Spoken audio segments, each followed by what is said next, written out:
Viewers, Thank you. let's bring in someone who also knows a thing or two about the man, Ratan Tata. Shobha Day is now joining us.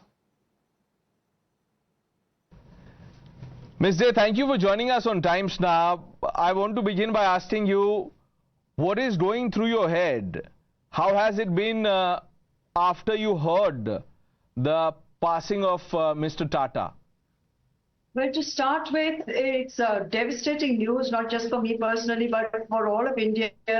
I think we're all mourning the passing of a very great man, an icon, a legend, and so much more.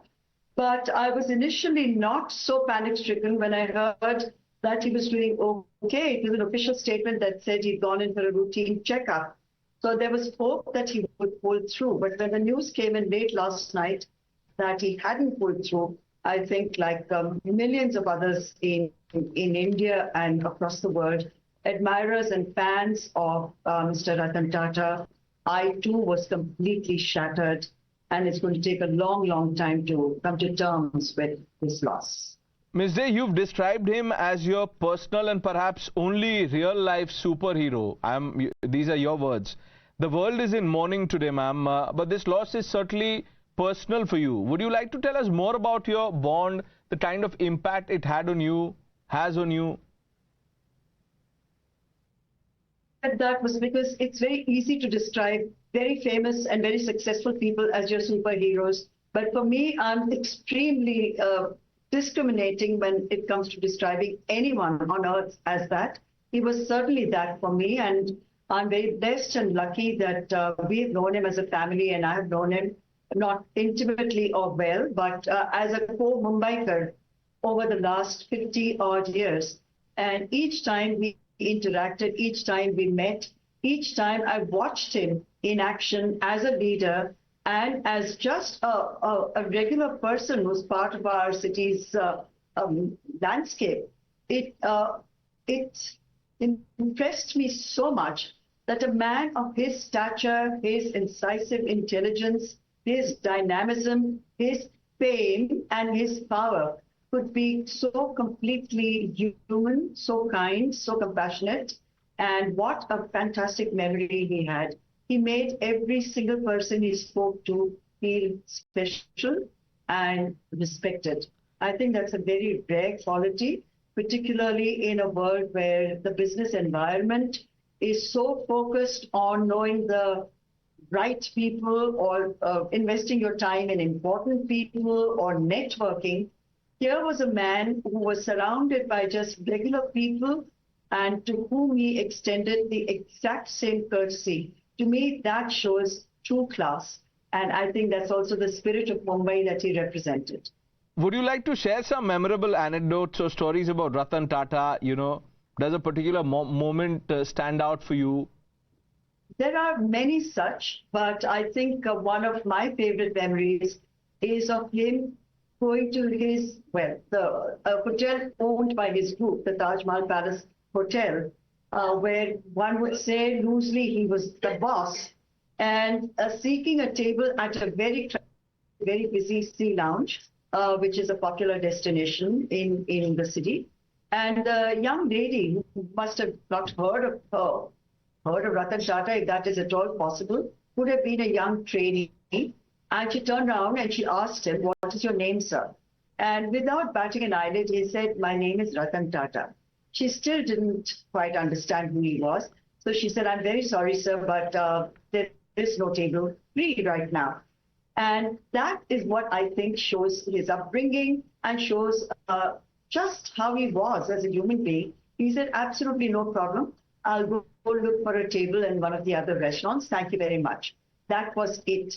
Any other person, I cannot imagine in a city like Mumbai or even in Delhi, where you have the most pompous, the most inflated ego type people walking around saying, "Don't you know who I am?" when they're nobodies.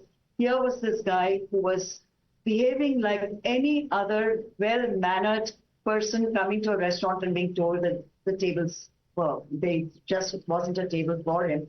There are many such. I've seen him at an airport when he used to fly commercial much more many years ago. He always carried his own bag. He never had an entourage. He stood in line like other passengers. He made everyone around him feel comfortable. And there was no attempt to show his own importance because he actually didn't need to. His towering personality did all the talking. And like a lot of other people in this city, a lot of other maybe billionaires who lead an extremely aggressive life, a very OTT life, here was an understated, really classy gentleman, and I would say a billionaire with the biggest heart in India.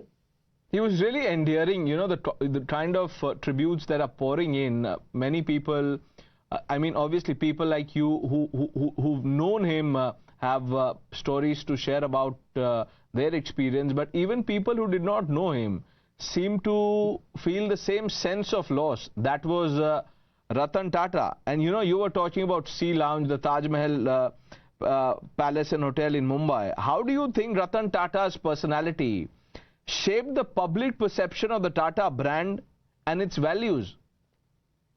I think it had an overwhelming impact on how people perceived the brand, his personality, and what he represented and what he stood for. And particularly during a crisis like during the terror attacks in Mumbai, he was the one person, the face of the entire organization, the company, not just representing the group of hotels, but the brand Tata itself, hands-on, working with his team, tirelessly helping all those who were trapped, those who had lost their lives in his hotel. It was a heartbreaking sight, but also a heartwarming sight to see that person like him being there throughout the night, helping his own people and giving assurances to those who were still inside and their families that he would be there no matter what. This was the kind of person he was. You could approach him. He was just extremely approachable and not in the least bit standoffish.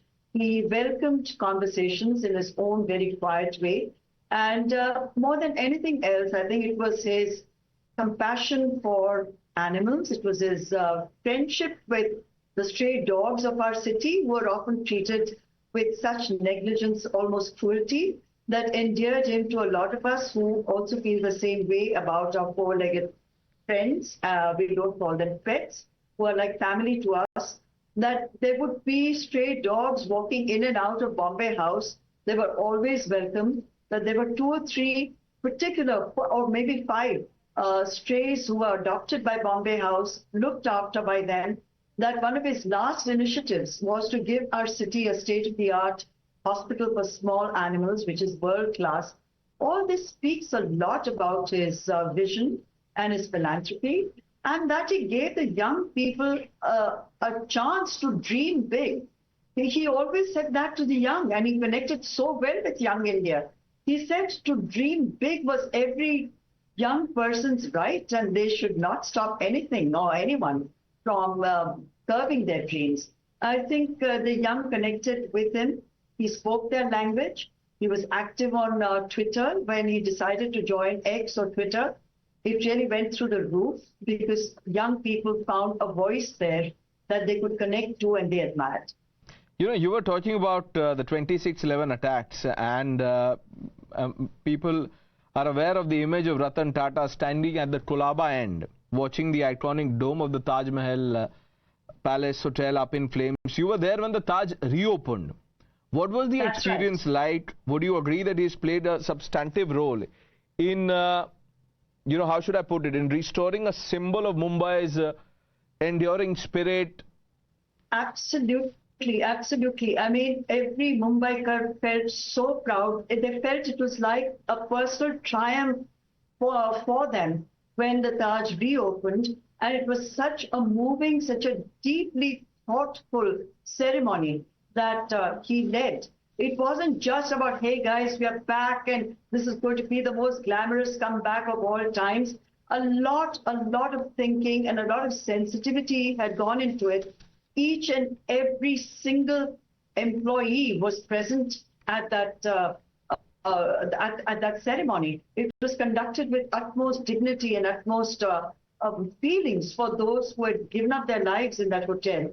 And it was so moving. I don't think I'll ever forget that. It was a huge gesture coming from a wonderful man, and it reassured not just the people who worked with him, but the entire city and also the rest of India, that you don't give in to terror strikes. They do not break your will, and they do not dent your pride. Finally, Ms. Day, if you could say one final thing to Ratan Tata today, what would that be? That would just be that we were so blessed to have you in our midst during our lifetime, that he is the true Bharat Ratna of India, a priceless gem, and all of India, I'm sure, shares my sentiments when I say that. Well said, ma'am. Thank you for joining us. Thank you for the anecdotes that you've shared with our viewers. Thank you very much.